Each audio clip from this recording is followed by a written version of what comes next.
What was kind of the next step, the next process? How did that evolve into where we got?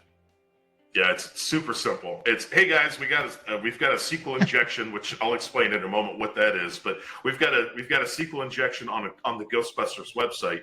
Everybody start attacking, and that was essentially the order. Wow.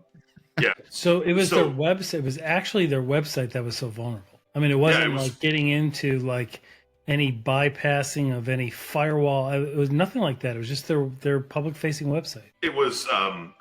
If you want to talk at low-hanging fruit, this couldn't be lower.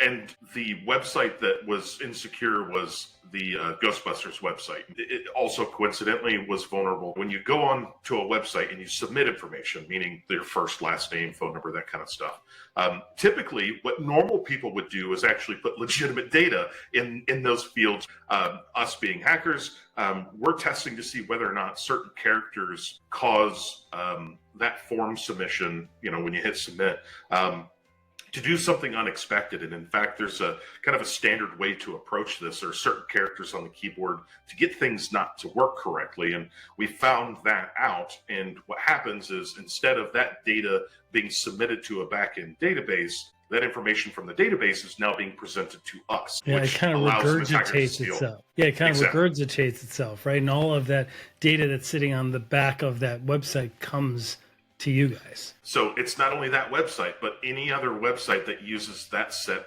of databases. So, so you can imagine when we were done, it was, I'm pretty sure it was between 1 or 2 million unique records that were stolen